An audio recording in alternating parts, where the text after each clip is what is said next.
Дагы каар жаайбы 10 декабрга карата аба ырайы.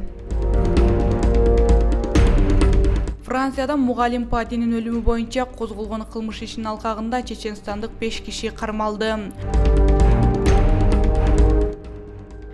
АКШ Райымбек Матраимовго санкция салды. Өзүнөн 3 эсе чоң батперек учуруп кеткен бала кулап түшүп, колу алты жеринен сынып кеткен. Дагы каар жаайбы 10 декабрга карата аба ырайы.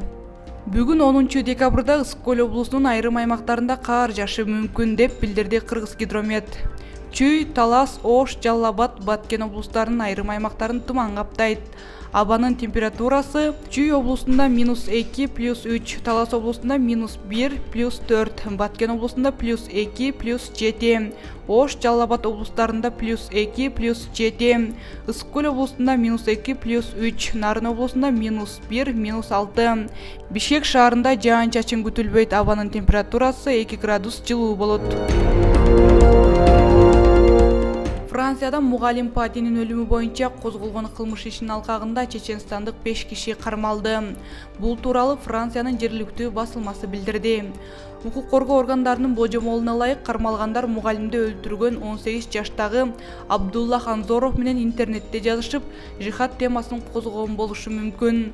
Маалыматка караганда 18 жаштан 21 жашка чейинки шектүүлөр Франциянын 2 аймагында кармалды.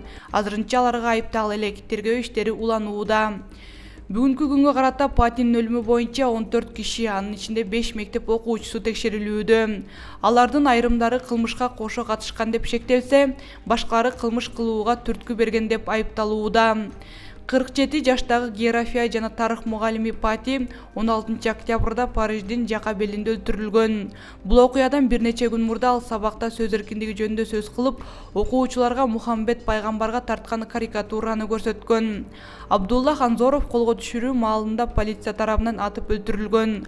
Анын сөөгү 6 декабрда Чеченстандын Урус-Мартанов районунда жерге берилди. Жергиликтүү Грозный телеканалынын Тажияда тартылган сюжетинде мугалимди өлтүргөн өспүрүм чагымчылдыктын курмандыгы болуп калганы айтылды. АКШ Райымбек Матраимовго санкция салды. АКШнын каржы министрлиги Кыргызстандын бажы кызматынын төрагасынын мурдагы орун басары Райымбек Матраимовго санкция киргизди. Бул тууралуу маалымат Кошмо Штаттардын каржы министрлигинин расмий сайтында жарыяланды. Анда Магнитский акты деген аталыш менен белгилүү кара тизмеде Райымбек Матраимов жана Райым Исмаилов деген ысымга берилген 2 башка паспорттук маалымат көрсөтүлгөн. 49 жаштагы Райымбек Матраимов 1997-2017 жылдары Кыргызстандын бажы кызматында иштеген. Ал 2015-2017 жылдары мекеменин төрага орун басарлыгын аркалаган. Азаттык радиосу өнөктөштөрү менен бирге Матраимовдун бажыдагы ири коррупциялык иштерге тиешеси бар экенин ачыкка чыгарган. Бир канча журналисттик иликтөөлөрүн жарыялаган. Матраимов жана анын жакындары анын куру домат экенин айтып келатышат. 20 октябрда Улуттук коопсуздук комитети Матраимовду кармап, ал өзү жана бажыдагы башка кызмат адамдары 2016 жылдын башында бажы системасында коррупциялык схема түзүшкөнүн, мамлекетке өзгөчө чоң өлчөмдө зыян келтиргенин, бул схема азыркыга чейин уланып келатканын билдирген.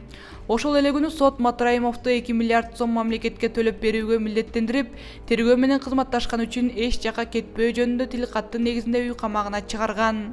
8 декабрда Кыргызстандын финансы министрлиги маалымдагандай, Матраимов мамлекетке жалпысынан 773 миллион сом төктү. 5 декабрда АКШнын Бишкектеги элчиси Дональд Лу парламенттик шайлоодогу добуш сатып алуу сыяктуу көрүнүштөрдү сындаган. Октябрь окуяларынан кийин келген бийликтин Матраимовдун айланасындагы соңку чечимдерине токтолуп, иштин башталышы жакшы болгону менен жетишсиз чара көрүлүп жатканын айткан. Мындан соң Кыргызстандын Тышкы иштер министрлиги Луунун билдирүүсүнө жооп кайтарып, анда ички иштерге кийлигишүү менен тергөөгө басым кылуунун элементтери бар деп сындаган. Магнитский актына киргендердин АКШда жайгашкан же америкалык жарандардын көзөмөлүнө же элигиндеги бардык мүлк менен финансылык активдерине арест салынат. Алар тууралуу маалымат чет элдик активдерди көзөмөлдөө офисине берилет. Буга кошумча камакка алынган мүлккө түз же кыйыр 50% же андан ашык пайыз менен ээлик кылган башка юридикалык жактарга да арест салынат. Ал офистин мыйзамдык актылары америкалык жарандардын санкцияга киргендер менен кайдыгер бир мүлк же мүлккө байланышкан операцияларга катышуусуна тыюу салынат. Ошондой эле санкцияга учураган адамдын кызматына көрүүгө, же ага кызмат көрсөтүүгө, каражат же товар менен камсыз кылууга, ошондой эле салым, каражат же товар алууга тыюу салынат.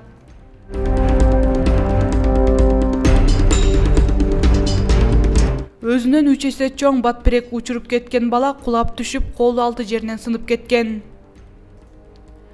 Индонезиянын Лапунг провинциясындагы Суматра аралында 12 жаштагы бала ажыдар формасындагы батперектен кулап түштү. 1 декабрда мектеп окуучусу жергиликтүү мектептин жанында агасы менен батперек учуруп ойноп жатышкан. Батперек баладан 3 эсе чоң болгондуктан катуу шамал өспүрүмдү кошо учуруп кеткен. Видеодо анын бир нече метр бийиктиктен кулап түшкөнүн көрүүгө болот. Бул окуяга күбө болгондор дароо балага жардам берүүгө чуркашып, жергиликтүү клиникага алып барышкан. Ал жерден баланы ооруканага которушкан. Дарыгерлер баланын колунда алты сынык бар экендигин билдиришти. 2 жолу операция жасалып, ден соолугу акырындап калыбына келе баштады. Атселдин 28 жаштагы улуу агасы батперекти анын бир тууганы учургандыгын жана жабырлануучу батперектин жибин кармап тургандыгын айткан. Бала көп учурда батперекти жибин кармап турчу, бирок бул жолу жаман аяктады, деди ал. Жергиликтүү бийлик балдар туура көлөмдөгү батперекти учурушу керектигин эскертишти. Анткени мындай окуя биринчи жолу болуп жаткан жок. Сентябрь айында Индонезиянын башка аймагында өспүрүм чоң батперектен кулап, билегинен жана жамбашынан жаракат алып, ооруканага түшкөнү маалымдалган.